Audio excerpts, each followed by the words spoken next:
Halo semuanya, kami dari kelompok 1.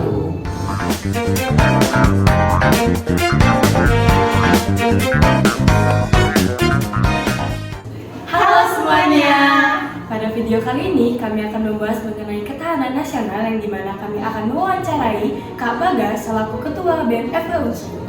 Salah satu contoh kasus yang kami ambil yaitu tentang penyebaran hoaks di lingkungan kampus. Sebelum itu, kenal dulu yuk sama kelompok 1. Hai, saya Gisa Lafiriana. Halo, perkenalkan nama saya Zelika Purwaya. Halo, nama saya Umar Fatul Muhammad. Halo semuanya, perkenalkan nama saya Rendy. Halo, aku Laila Tulatinesa. Halo, nama saya Ahmad Zaki Abimanyu.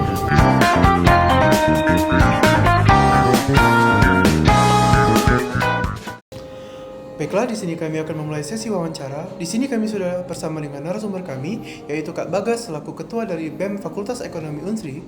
Kepada Kak Bagas, tolong Kak untuk memperkenalkan dirinya sendiri.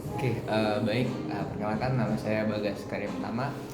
Saya dari jurusan akuntansi angkatan 2021 Fakultas Ekonomi, dan pada tahun ini alhamdulillah diamanahkan sebagai Ketua BEM Fakultas Ekonomi Universitas Sriwijaya tahun 2024. Baik, saya akan menanyakan dari pertanyaan pertama, yaitu apa pendapat dari Kak Bagas mengenai penyebaran berita hoax yang sekarang telah menjadi salah satu permasalahan nasional yang ada di Indonesia? Baik, untuk berita hoax itu udah menjalar ya kemana-mana, untuk terkait dari hal yang terkecil ataupun dengan hal-hal yang mungkin itu tuh isu-isu yang sangat penting atau strategis. Ini ada pengaruhnya dari digitalisasi yang dimana informasi itu tuh merambat sangat cepat. Beda dengan pada zaman dahulu ya. Pada zaman dahulu tuh informasi sangat lambat karena untuk penyebarannya itu nggak semasif sekarang ya. Mungkin kita bisa melalui WhatsApp itu hanya dengan hitungan detik itu informasi bisa menyebar tanpa kayak mungkin dengan adanya penyebaran yang sangat cepat itu kita lalai atau teledor terhadap apakah informasi ini benar atau valid, ataukah informasi ini terverifikasi atau tidak gitu. Untuk pertanyaan keduanya Kak, dari permasalahan mengenai penyebaran berita hoax ini, menurut Kakak apa sih yang menjadi penyebab utama masyarakat itu jadi mudah percaya dengan berita-berita hoax Kak? Ini balik lagi ke yang namanya SDM, kualitas SDM. Kualitas SDM itu balik kepada bagaimana kita melakukan pencerdasan terhadap masyarakat. Karena kenapa? Mungkin masyarakat yang sebelumnya itu mereka nggak terlalu paham teknologi, tiba-tiba mereka paham teknologi, yang dimana pemikiran saya bilang ini pemikiran yang sangat terdahulu lah, kolot dia tuhnya versi kasarnya. Mereka menganggap bahasanya kayak nggak perlu kok divalidasi atau verifikasi karena mereka merasa dengan adanya informasi ini mereka merasa benar. Nah, penyebab utamanya yang pasti adalah digitalisasi atau dari globalisasi, yang dimana itu tuh internet itu sangat berkembang sangat pesat. Jadi kayak kalau misalnya tanpa perkembangan internet yang sangat pesat dan tidak diimbangi dengan kecerdasan yang dilakukan oleh pemerintah, itu bakalan mengakibatkan banyaknya berita-berita hoax yang menyebar, terutama untuk di Indonesia sendiri, yang dimana Indonesia itu kayak mereka banyak sekali orang-orang yang FOMO jatuhnya, atau kayak langsung terbawa arus oleh apa yang diciptakan oleh sosial media, apa isu yang dibawa oleh di sosial media tersebut tanpa memperhatikan, tanpa melihat kebenaran yang ada. Oh, jadi begitu. Baik, selanjutnya nomor ketiga, dari lingkup sekitar kita Kak, yaitu di Universitas Sriwijaya, baru-baru ini terdapat permasalahan mengenai isu suatu penyakit yang dimana penyebaran penyakit itu penyakit cacar monyet di lingkup Universitas Sriwijaya. Bagaimana tanggapan Kakak mengenai permasalahan ini? Tanggapan saya sih, ini kalau dari permasalahan isu ini saya tahu betul itu akan mulainya dari mana, karena ketika isu itu menyebar di FE itu banyak sekali orang yang konfirmasi ke saya, terutama dari pihak fakultas ya, pihak dekanan, stakeholder lainnya, mungkin dari kemahasiswaan itu langsung ngecek saya apakah berita ini benar atau enggak. Mungkin ini nih sebenarnya hoax yang dimana disebabkan oleh sebuah grup yang dimana grup itu tuh bersifat kayak grup mungkin dalam sebuah circle gitu. Jadi kayak ada sebuah mahasiswa di sana di fakultas tersebut, mereka tuh dia itu terkena penyakit yang dimana penyakit itu adalah cacar air, bukan cacar monyet. Jadi ketika mereka bilang di grup circle itu ada kayak misalnya ya yang namanya bercanda atau lucu, itu mereka bilang bahasa ini nih cacar monyet loh udah masuk ke Palembang, ternyata udah masuk ke Universitas Sriwijaya ternyata, padahal setelah dikonfirmasi kepada orang yang bersangkutan itu ternyata cacar air. Nah, jadi tanggapan saya mungkin ini menjadi pelajaran buat teman-teman. Yang pertama, kalau untuk misalnya kalian di sosial media itu lebih berhati-hati dalam berbicara karena kayak penyebaran informasinya tuh sangat cepat.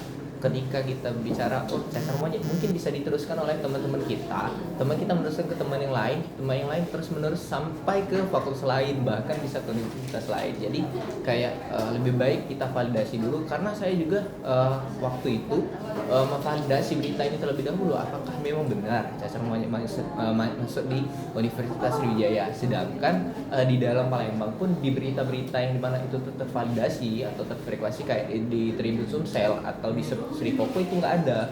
Jadi setelah dikonfirmasi, saya dapat info dari ketua BEM fakultas yang berkaitan, ternyata itu hoax. Jadi kayak tanggapan saya sih semoga kedepannya teman-teman tuh sebagai mahasiswa harusnya lebih paham dan sadar bahwasanya apa yang teman bilang di sosial media itu tuh sangat berakibat berimpact besar, terutama apalagi yang hal-hal yang kayak gini.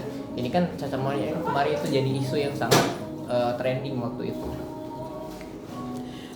Pertanyaan selanjutnya nih Kak, bagaimana sih Kak langkah atau upaya yang dapat dilakukan oleh Kakak sebagai salah satu pemimpin organisasi yang ada di Universitas Sriwijaya ini supaya berita-berita atau hal seperti ini tuh nggak menyebar lagi, dan untuk mencegah atau meminimalisir penyebaran berita-berita yang ada di lingkup Universitas Sriwijaya, terutama berita-berita hoax seperti ini Kak? Oke. Yang pastinya kalau yang dilakukan saya sebagai pemimpin di KMF di Fakultas Ekonomi selaku badan eksekutif mahasiswa yang menaungi dan mengayomi mahasiswa, itu saya ada yang namanya forum ketua angkatan. Dalam forum ketua angkatan tuh sebagai wadah untuk menjalin silaturahmi dan juga sebagai untuk sarana untuk menyebarkan informasi atau memasifkan informasi. Itu hal yang pertama saya lakukan di forum ketua angkatan adalah ketika memang ada berita hoax atau berita yang tidak tervalidasi, itu saya lakukan konfirm di forum ketua angkatan tersebut. Jadi dari forum ketua angkatan tersebut bakalan menyebarkan informasi tersebut ke angkatan-angkatan lainnya, ke teman-teman angkatan lainnya. Misalnya kayak disebar di angkatan 24, nanti teman-teman yang awalnya satu orang yang tahu bakalan tahu semua tuh ketika disebar oleh ketua angkatannya. Nah, itu untuk tindakan yang pertama ya. Tindakan yang kedua, saya sebelum untuk minimalisir hoax tersebut, saya ngelakuin yang namanya tindakan pencegahan. Tindakan pencegahan tuh atau mitigasi itu ketika memang ada informasi atau isu yang menurut saya ini nih bakalan trending dibahas di mahasiswa FE, itu saya konfirm terlebih dahulu ke pihak-pihak yang bersangkutan. Kayak di cacar monyet, kenapa di isu cacar monyet kemarin itu nggak terlalu masif penyebaran informasinya? Karena waktu itu saya langsung nge-cut. Jadi ketika ketua BEM yang bersangkutan itu konfirmasi, saya langsung beritahu ke orang-orang yang nyebarin berita terkait tentang cacar monyet tersebut, bahasanya ini nih hoax gitu. Nah, setelah itu ya mereka nge-take down dan juga mereka langsung klarifikasi bahwasanya ini nih hoax, ini bukan cacar monyet tapi cacar air. Nah, yang ketiga saya ngelakuin kecerdasan di mana teman-teman ketika dapat informasi yang menurut teman-teman itu tuh penting, teman-teman tuh harus kayak teman-teman kan mahasiswa tuh, teman-teman tuh harus validasi dulu atau mengkoreksi informasi apakah ini memang benar dari sumber terpercaya, verifikasi oleh pihak dekanat ataupun pihak BEM ataupun pihak HMJ ataupun pihak orma-orma lainnya apakah itu benar atau tidak. Bahkan ketika memang dikonfirmasi pun oleh pihak organisasi mahasiswa yang ada di FUNSI juga belum tentu benar gitu.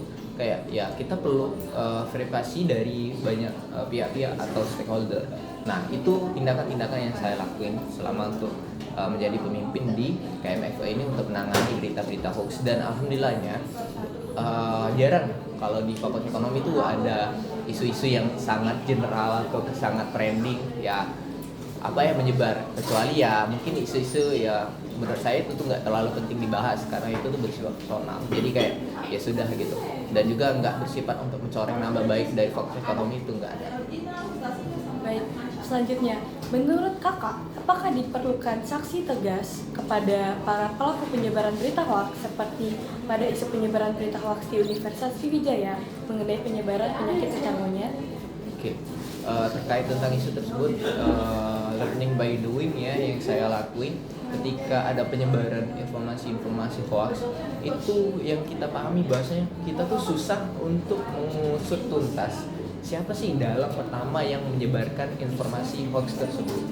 Jadi kayak saya ngerasa itu tuh hal yang lumayan susah ya kalau memang kita pengen sanksi tegas. Kalau misal kita pengen sanksi tegas, kita tuh pengen sanksinya ke siapa? Sanksinya itu banyak sekali, mungkin ya di mahasiswa FE siapa yang nyebarin nih? Ya itu mau disanksi tegas ya kita nggak tahu. Mahasiswa FE itu juga yang mungkin yang nyebarin informasi itu juga dia tuh jadi korban, yang dimana dia nggak mengkonfirmasi terlebih dahulu, sedangkan yang dari yang channel yang sebelumnya yang dia dapat informasi itu sama juga jadi korban, jadi kita nggak tahu siapa dalangnya. Namun ketika memang nih ada kita dapat dalang atau emang orang yang sangat penting lah dalam penyebaran informasi hoax tersebut, ya kita perlu sanksi tegas. Sanksi tegas ini tergantung pada dengan impact yang dia hasilkan. Karena kenapa? Kalau misalnya memang dia menyebarkan informasi hoax yang ibarat itu nggak mencoreng nama baik ataupun hanya menimbulkan kegaduhan, ya mungkin kita perlu sanksi sosial tuh. Jadi kalau memang informasi hoax tersebut berkaitan tentang apa ya udah masuk ke ranah pidana, sebenarnya hoax tuh udah masuk ranah pidana sih sebenarnya, tapi itu balik lagi ke persepsi masing-masing ya. Tapi ini dari persepsi saya, karena untuk persepsi ketika memang itu tuh udah masuk ke ranah hukum atau di ranah pidana, ya harus dibawa ke ranah hukum terlebih dahulu. Jikalau memang tidak mau ke ranah hukum, kita bawa dulu ke ranah universitas. Mungkin kita bisa bawa ke fakultas, bahasanya oh dengan adanya penyebaran informasi hoax ini ada salah satu orang yang namanya tercemar, atau hal-hal lainnya, misalnya nama Fakultas Ekonomi jadi tercemar, atau mungkin ada teman-teman yang dirugikan dari penyebaran informasi hoax tersebut, maka itu harus dilakukan secara hukum pidana, karena itu udah masuk ke ranah pidana yang dimana itu ada undang-undang yang mengaturnya. Nah, ini pertanyaan terakhir nih Kak. Menurut Kakak, apa yang harus dilakukan oleh para mahasiswa dari Universitas Sriwijaya agar tidak mudah untuk terpengaruh oleh berita hoax, Kak? Mungkin saya rasa ya, ini sepengamatan atau penglihatan saya di KM Unsri selama saya di Unsri 3 tahun, itu saya ngerasa mungkin mahasiswa itu udah sadar terkait tentang isu-isu yang sedang beredar, isu-isu yang mungkin menurut mereka itu penting. Saya ngerasa mereka tuh udah mulai memfilter, cuman ada beberapa yang kelewat, mungkin ada beberapa yang kurang paham bahasanya kita harus memvalidasi atau memverifikasi informasi tersebut terlebih dahulu dari orang yang memang benar-benar terpercaya. Nah, mungkin ada beberapa, cuman menurut saya sih pesan saya, kalian tuh mahasiswa itu maha tingkatan tertinggi dari orang yang belajar atau mendidik ilmu, di mana kalian tuh harus menjadi orang yang berintelektual. Ya, orang yang berintelektual kalau kita balik bahasanya kita mencari pengetahuan tuh berbasis empiris dan juga berbasis ide. Ketika kita berbasis empiris, kita tuh harus melihat apakah memang ini benar-benar sesuai dengan pengamatan gitu. Jadi ketika kita tidak menerapkan hal tersebut untuk penyaringan informasi hoax ini, informasi atau berita ini, berarti ya kita gagal tuh sebagai mahasiswa, karena ya kita nggak memahami prinsip dasar dari mahasiswa tersebut. Ya saya rasa mungkin teman-teman bisa pahami lah bahasanya informasi hoax itu sangat merugikan, terutama untuk pihak-pihak yang berkaitan. Itu saja. Baiklah Kak, terima kasih Kak atas waktunya. Nah, jawaban dari Kak Bagas itu sungguh sangat bagus sekali. Di sini izinkan kami untuk mengakhiri wawancara kami. Terima kasih Kak. Wassalamualaikum warahmatullahi wabarakatuh. Waalaikumsalam warahmatullahi wabarakatuh.